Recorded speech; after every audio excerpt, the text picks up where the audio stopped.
Okay, so it's currently Sunday, the 10th of March, 2019. Captain Marvel is currently estimated to pull in a whopping $455 million worldwide, the sixth largest grossing box office opening for any movie ever. Just this a huge amount of money, and everyone's out there cheering and clapping and like, yay, Captain Marvel. But if you look at a lot of the reviews are saying it's just okay. I kind of expect this movie to pull out very similar, like Batman v Superman, right? Where it has a really magnificent opening, and then the next week it just kind of crashes because there's really not a need to go back and see the movie a second time, especially if you've seen all the Easter eggs, of which the Easter eggs are pretty apparent. They're pretty in your face about certain things. You're not really missing out on much. You're not really missing out on a lot of the little tidbits in the background because it's a pretty straightforward movie.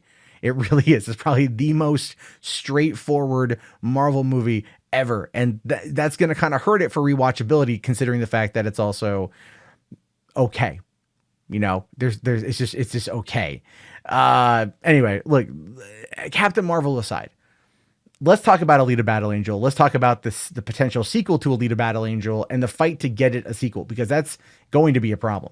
So over the course of this weekend, there was supposed to be the Alita Challenge. The Alita Challenge was originally created for Friday, March 8th, which was 2 days ago, and I reported on it yesterday, pulling in $800,000 domestic. Now, that's actually pretty decent numbers considering the fact that Captain Marvel took up 4,310 screens around the United States, and Alita Battle Angel had a loss of 722 screens, but still managed to pull in 800,000 for yesterday in an estimated weekend haul of about 3.5 million. Now, what does that mean? Well, that means that over the course of the past couple days, at least since I've been reporting on it, we've seen the movie jump up about $30 million in a worldwide total, showing us here on the Box Office Mojo page that Alita Battle Angel is currently sitting at about 78,364,064 or 46,000 and $64 in its domestic estimate, but its worldwide gross so far, it's $382,659,017.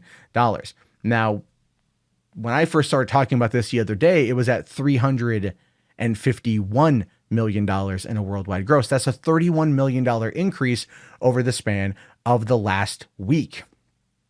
That ain't bad.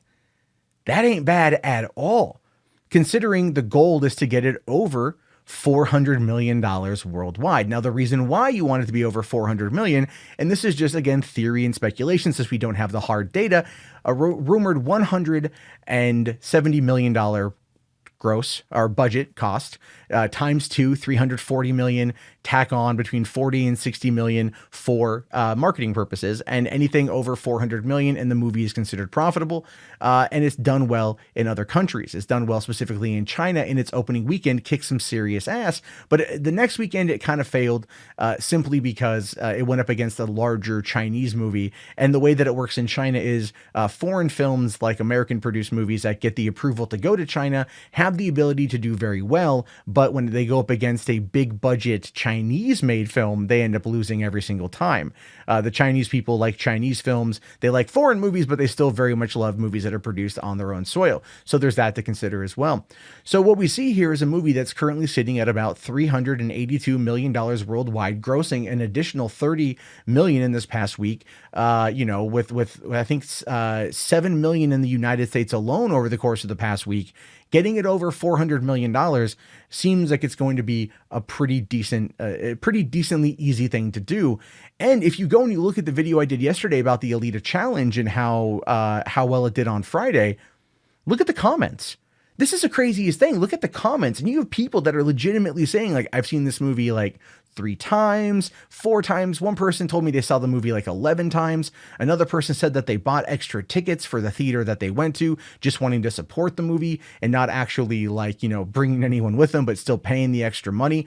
There is a dedicated cult-like fan base for this movie. I don't mean cult in a negative way. I just mean very enthusiastic and supportive for this movie right off the bat. And not all of it has to do with culture war or identity politics or the battle between Captain Marvel and Alita Battle Angel that people have created in some aspects as a way to fight back against what Brie Larson has said.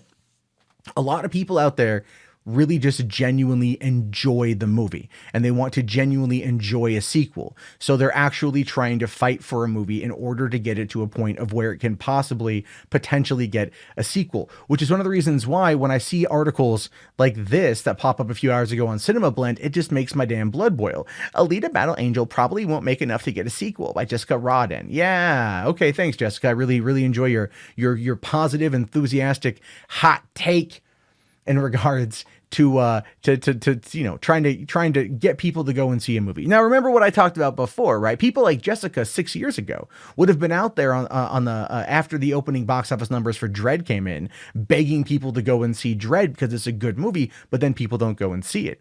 The thing is, the people who have been driving up the view count of Alita Battle Angel, I guarantee you are coming in from people on like YouTube who have personality behind them that are passionately calling for people to go and see this movie. And as a result, the people who like it are also positively telling their friends to go and see this movie. Now, there are people out there that have, I think, have maybe taken it a little bit too far. And I acknowledge that. There was a guy that left a comment on the video I did yesterday saying like he felt defeated that Captain Marvel was making as much money as it made, that, he was campaigning for it to fail and it didn't fail. And even his own best friend isn't going to, is going to go back with his family a second time to see Captain Marvel. And he just is angry at the world over it. And I'm like, okay, that might be going a little bit too far.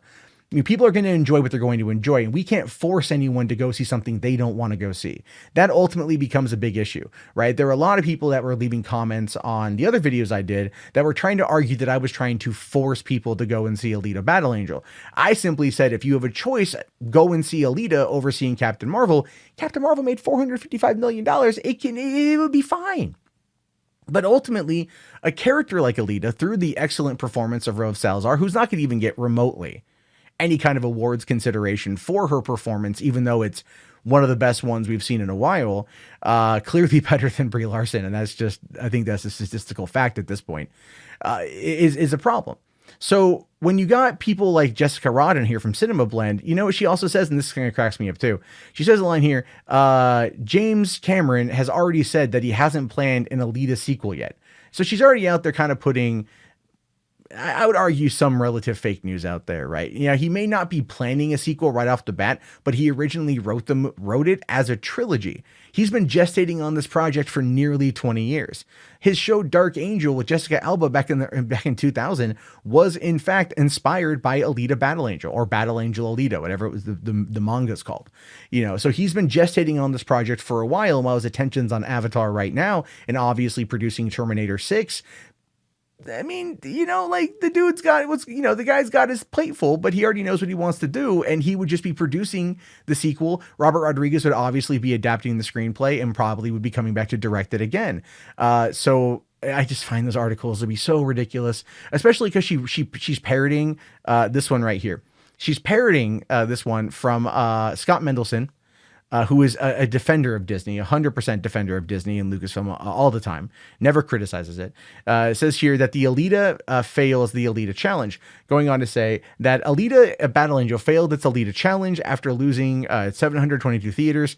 Anyway, the Robert Rodriguez directed, James Cameron produced flick earned $800,000 for a likely $3.2 million fourth weekend and a $78.5 million 24-day cum. It will cross $80 million, but $90 million isn't happening. It will probably cross $400 million worldwide, but anything else is a pipe dream. Alas, the $170 million budgeted sci-fi tentpole overperformed expectations, but weak legs in China and not enough earned everywhere else means that it's not exactly a hit. Which, look, he's not entirely wrong on that front. The movie didn't earn as much in other places, but it has earned so far in China over $113 million, which is not double what it opened up on its first weekend there, but still pretty good, even going up against the massive Chinese box office success with Wandering Earth. The movie has done $30 million in this past week. It will definitely drop off as time goes on. But I think the more people talk about Alita in a positive way, and even if they want to frame it as part of the culture war, which I'm not, that's on you if you want to do that. I think the big issue here also is the tone of the articles coming out as well, right? So like, the Cinema Blend article was like, oh, well, it's not going to probably get a sequel, right? I mean, she went on to say, well, I'm clear, I said not likely or most likely not going to get a sequel because she's giving herself an out. Whereas Mendelsohn here says, alas, the 170 million budgeted sci-fi tentpole overperformed expectations. Alas is rarely ever associated with something that is positive.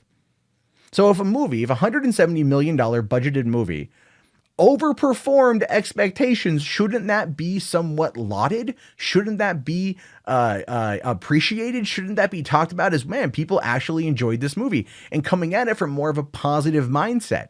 But no, the negativity just exudes itself in both these articles, which is just gives you an idea of where these people lie in regards to trying to maintain their access media. Fox isn't going to shut them out of seeing Alita 2 if it comes out, right? But they might lose their access to getting in on some of the Disney stuff that's going on, like the Dumbo press conference that's happening today.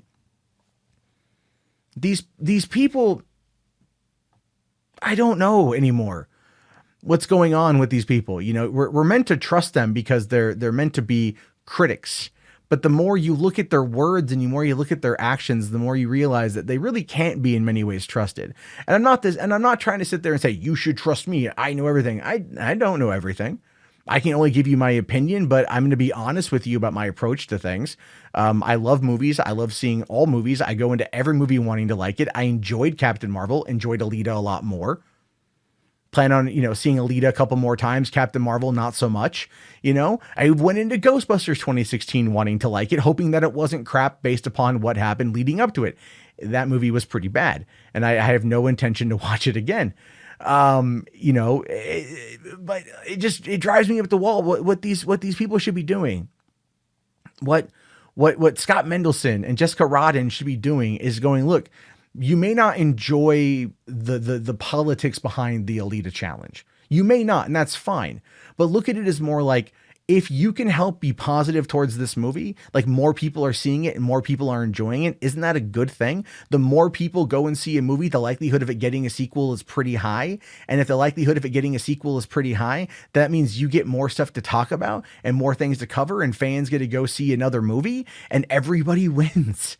People actually get hired to do these jobs. So then that's creating more of the economy around the entertainment industry. I mean, coming at movies with more of a positive mindset does more to benefit the whole ecosystem as a whole. It really, really does.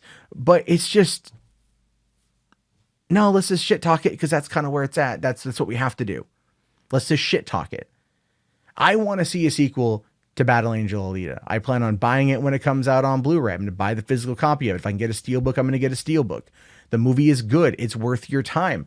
That's all I can tell you about it outside of just asking you to go and seeing it. I'm not pushing you to go see it for a culture war. I'm pushing you because I think it's a good movie that you'll enjoy. Now, it's not for everyone, and don't feel forced to do it, but you can at least come to me and get more of a positive take on these things versus something that's like, that's just never going to happen. It just drives me up the wall. It just drives me up the wall how cynical parts have become. But that being said, look, the movie will hit over 400 million. Home video will probably do pretty well because if the same people that are buying the movie here in theaters, buying tickets, will probably buy it on home video, and we could probably even get a takeoff of Dread Day. If you don't know what Dread Day is in September sometime. It kind of died off in recent years, but it was definitely within 2013, 2014. What it was, the day that Dread hit theaters, which was September 2012, they would go out and they would buy a copy of Dread. Like, oh, do you know someone who has never seen it? Buy them a copy, right? People were going out to support Dread when it hit iTunes, and they were buying the digital copy of it back in early 2013, to the point of where it was number one on the charts for a long time. Still not enough money to warrant making a sequel, which just really boggles my mind, considering that it was a $50 million independently produced film. You figure it would have grossed more, but this one is 3 times that amount and some change. So I don't know. But I don't know if Alita is going to get a sequel. But I'm going to hope And I'm going to remain optimistic that it will. I'm not going to shut it down because this challenge didn't bring in all the numbers. Get out of here with that crap.